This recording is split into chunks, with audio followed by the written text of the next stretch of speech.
Alteración sistémica y metabólica que se produce después de estar 24 horas acostado. A partir de las primeras 24 horas de estar acostado por una enfermedad, empieza el síndrome de desacondicionamiento físico. Si yo me quedo acostada todo el día, pues posiblemente no vaya a tener síndrome de desacondicionamiento físico, porque no hay una condición que me lleve a que yo pueda tener ese riesgo. ¿Cuáles son los factores de riesgo? El tiempo que esté acostado, la enfermedad que me lleva a que me acueste, la edad del paciente y el género. ¿Por qué? Porque los hombres tienen más masa muscular que las mujeres. Sin embargo, si una deportista de alto rendimiento y un sedentario tienen síndrome de desacondicionamiento, pues seguramente le va a dar más duro al sedentario, porque se va a tener menos fibras musculares que la persona que tiene alto rendimiento físico. ¿Qué produce? Pues produce alteración en todos los sistemas. Entonces vamos a arrancar por el sistema muscular. En el sistema ya estamos en modo clase, mis amores, fin del examen. En el sistema muscular se produce hipotrofia. Al disminuir el número de fibras musculares, pues se va a disminuir la contracción muscular. Pues si ustedes recuerdan, la contracción va a cabeza, actina, miocina, se van moviendo, acoplándose la una con la otra, y eso es lo que permite que yo pueda tener una buena actividad muscular. Si las fibras disminuyen, pues la contracción muscular va a disminuir. ¿Cuáles son las primeras fibras que perdemos? Las de los músculos antigravitatorios. ¿Cuáles son los músculos antigravitatorios? Los isquiotibiales y los gastrosóleos. Por eso, los pacientes lo primero que pierden es la capacidad de tener centífuga. ¿Qué es lo que tenemos que tratar de mantener? Pues esa función. Por eso es que hay que sentarlos, por eso es que ponerlos de pie si es necesario, estar cambiándolos de posición con movimientos activo-pasivos o activo-pasivos, según ellos toleren, pero es importante tener en cuenta eso. Los ligamentos también se alteran, el colágeno cambia, acuérdense que hay varios tipos de colágeno. Cuando unos cambian por otras, unas fibras cambian por otras, pues esas fibras de los ligamentos no permiten que tengan la misma elasticidad. Eso, sumado a la fuerza que está disminuida, pues nos puede llevar a que tengamos contracturas y retracciones musculares, además de el compromiso articular. Entonces, ya hablamos del músculo. Al disminuirse la fibra muscular, se disminuye la expresión de los receptores de insulina. Al disminuirse la expresión de los receptores de insulina, pues yo tengo baja tolerancia a la insulina. Entonces, ese es uno de los cambios metabólicos que se producen por pérdida de la fibra muscular. Vámonos al hueso. ¿Qué puedo tener en el hueso? Pues una pérdida de calcio que empieza a las 72 horas y yo puedo llegar a perder el 50% de la masa de calcio en el hueso, en el desacondicionamiento, por la pérdida de la fuerza gravitatoria sobre el músculo y sobre el hueso. Entonces, uno, puedo tener osteopenia o osteoporosis.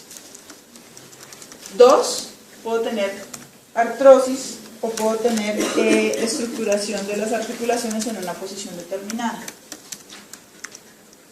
Si eso ocurre, pues es porque no les hemos movido las articulaciones. Tres, que puedo tener osificaciones heterotópicas. Osificaciones heterotópicas es que le sale hueso a uno donde no debe salir, usualmente en las articulaciones. Entonces, perfectamente me sale un pico de hueso desde la espina ilíaca hasta el trocánter y eso puentea y fija la cadera. Y no hay forma de mover esa cadera. Igual que en los codos, que es donde más se da. No quiere decir que no se dé en otros lados. Pero en cadera, codos, rodilla y hombros es donde más se dan las osificaciones heterotópicas. Y el manejo, movilizar. O sea, simplemente prevenir. Algunos dicen, pues rompamos eso, quitemos eso, pero usualmente no funciona. Entonces, eso es lo que nos puede pasar en el hueso. ¿Qué nos pasa en el sistema cardiovascular? El músculo se disminuye en todas partes. O sea, no es solamente los isquiotibiales los que tienen hipotrofia, también la tiene el corazón. Al disminuir la fuerza de contracción del corazón, pues todas las fracciones, todos los volúmenes van a disminuir. Y por eso un paciente con desacondicionamiento físico puede tener aumento de la frecuencia cardíaca en más o menos 20 pulsaciones por minuto. ¿Qué nos toca tener en cuenta? Pues esa frecuencia cardíaca, de lo contrario yo no voy a poder recuperar a ese paciente. Yo no puedo llevarlo a un esfuerzo máximo en ejercicio si no tengo en cuenta y si no sé cómo está funcionando ese corazón. Nos puede dar hipotensión postural. ¿Por qué? Pues por éstasis venoso. Puedo tener riesgo de tromboembolismo. ¿Por qué? Por el mismo riesgo. Manejos, pues muy sencillos. Ahora vamos a hablar de manejo, pero pues hay que tener eso en cuenta. Como disminuye la función muscular, entonces la función respiratoria también va a disminuir. Si yo no tengo la misma capacidad de los músculos respiratorios, pues no voy a tener la misma capacidad vital, ni la misma capacidad de inspiración, ni la misma capacidad de expiración. Muchos de estos pacientes tienen compromiso del sistema nervioso periférico, que ya se los cuento, pero eso lleva a que el diafragma se paralice.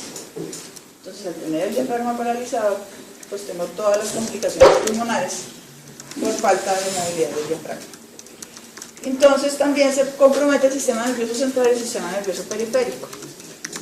Usualmente los pacientes que están hospitalizados ni les hablan la ventana, ni les dicen hoy es jueves 14 de abril, ni les dicen qué pasó ayer en las noticias. No, esto es un misterio, a todo el mundo le hablan cuchicheados o les hablan afuera. Entonces el personaje empieza a desorientarse, a tener alteración de la memoria reciente, a tener depresión por deprivación y a tener alteración del patrón de sueño. Porque cuando ustedes están en una unidad de cuidados intensivos, en muchos sitios la luz vive prendida todo el día y no es tan cerca la luz del sol. Por lo tanto, estos pacientes todo el día creen que es día. Y así lo entiende el cuerpo y así se altera el ciclo circadiano. La otra cosa que se puede producir, y ya es del sistema nervioso central, periférico, son las neuropatías por atrapamiento. Los pacientes que se edematizan demasiado pueden tener túnel del carpo por edema de la muñeca. Pero hay otras neuropatías que son simplemente por mala posición. Y son la neuropatía del peronero, por atrapamiento en la cabeza del peroné, cuando les dejan la rodilla flexionada y apoyada sobre la baranda. Ese paciente sale con pie caído. O al paciente que lo dejamos con apoyo en el codo, no le llevamos el cuita. ¿Sí?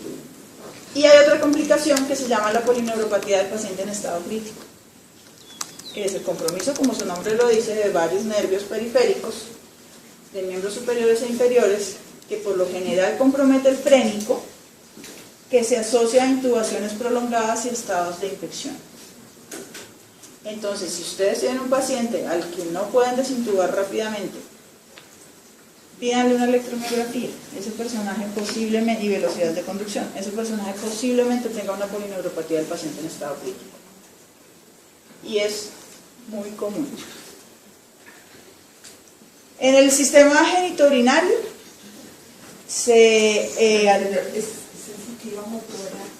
puede ser de todos. Digamos que cuando uno los tiene en los grandes grupos, usualmente es axonal y es sensitiva y motora. Entonces, dependiendo de eso, uno se empieza a orientar, pero puede presentarse de cualquier forma. Hay otros que son más específicos, por ejemplo la diabetes sí es sensitiva nutricional inmediata, igual que la insuficiencia renal crónica. Cuando uno encuentra una con las 4 características, lo primero que piensa son patologías. Pero puede ser motora solo y axonal si es, por ejemplo, compromiso infeccioso. Entonces, tenemos éxtasis urinario, lo que favorece la presencia de infección urinaria, lo que favorece la formación de cálculos. Entonces, también tenemos que ponerle atención a eso.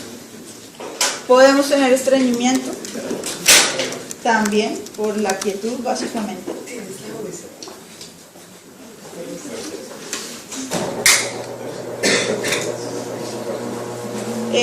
Podemos tener estreñimiento por las características de la dieta además y pues por el tiempo que están por el reposo. Y nos queda el sistema endocrino.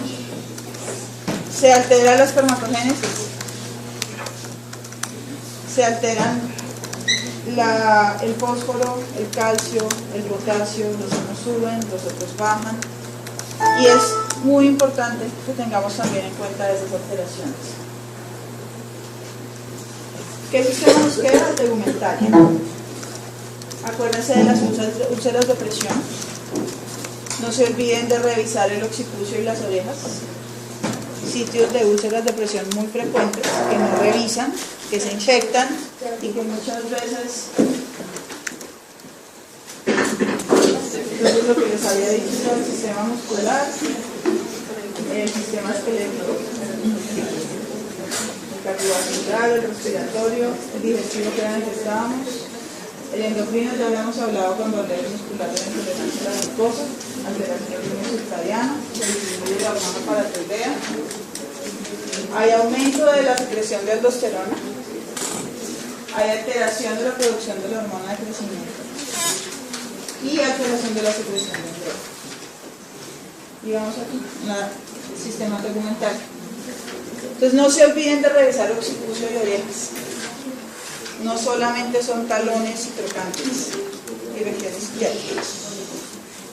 Es muy importante que revisen debajo del pelo si de verdad tienen una úlcera. Se clasifican en 4 grados, lo importante es que ojalá no lleguen ni siquiera superen la zona de presión.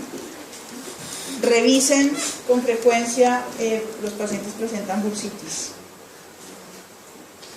porque pierden peso por los apoyos que tienen, entonces las bursitis trocantéricas son súper frecuentes. Entonces tengan cuidado con eso. Y lo que les decía del edema, los pacientes se edematizan con mucha frecuencia y ese edema, por ejemplo, puede terminar en un túnel de carga.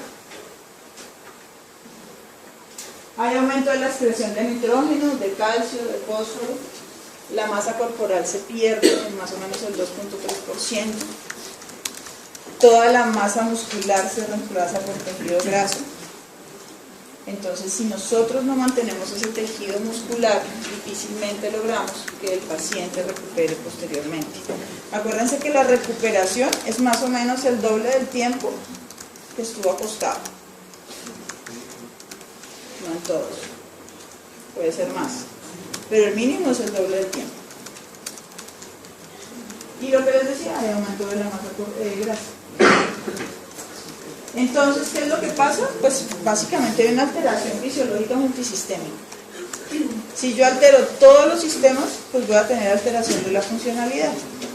Alteración de la funcionalidad significa que yo tengo alteración de la calidad de vida. ¿Por qué? Por disminución de mi independencia en las actividades básicas cotidianas, que son vestirse, bañarse, comer, lavarse los dientes, o las de la vida diaria, que son venir a clases, estudiar en el computador, contestar el teléfono, ir a un cajero. Si yo no puedo moverme, pues todas esas actividades van a alterar. Y por eso necesitamos rehabilitación.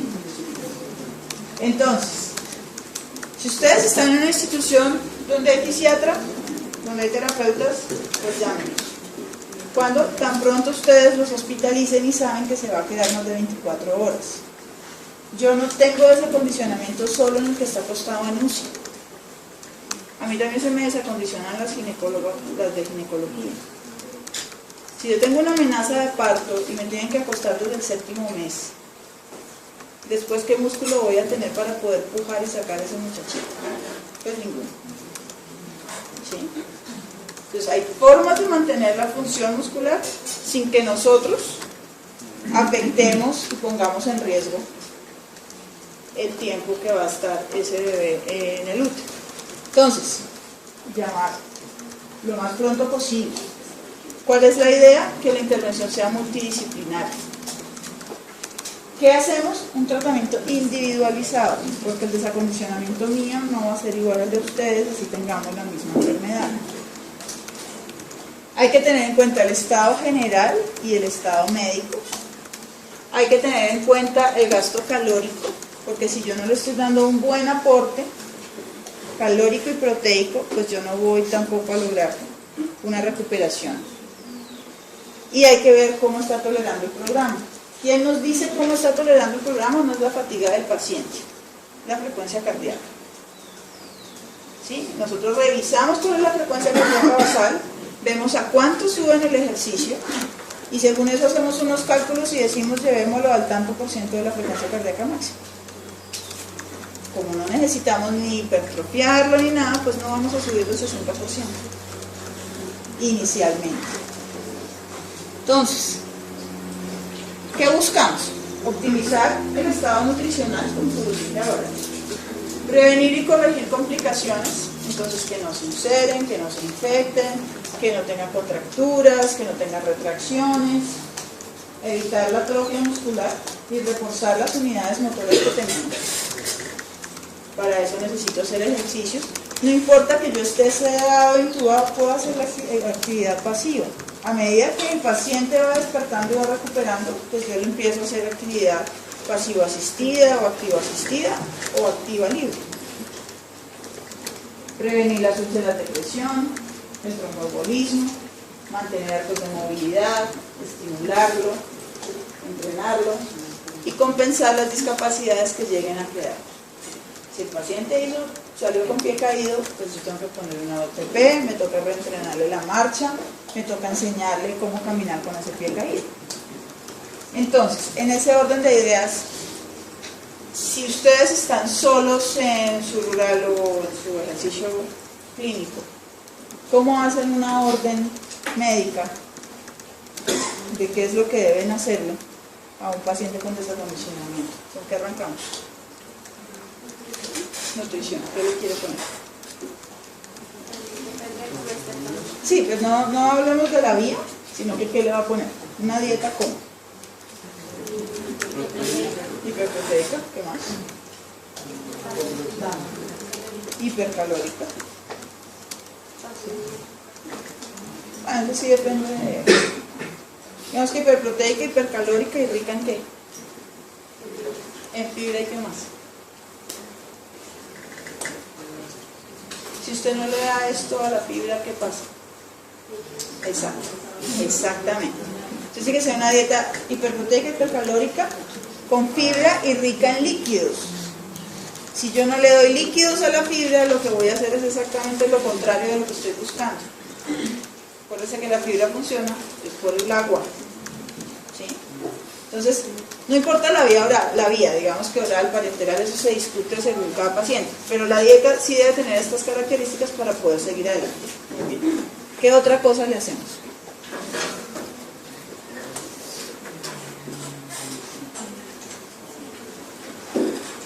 ¿Qué más le vamos a manejar?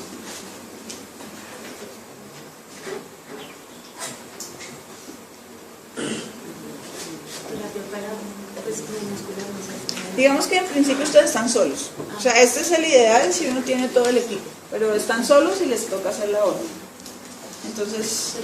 como cambios de postura. Exactamente, cambios de posición. ¿Cada cuánto?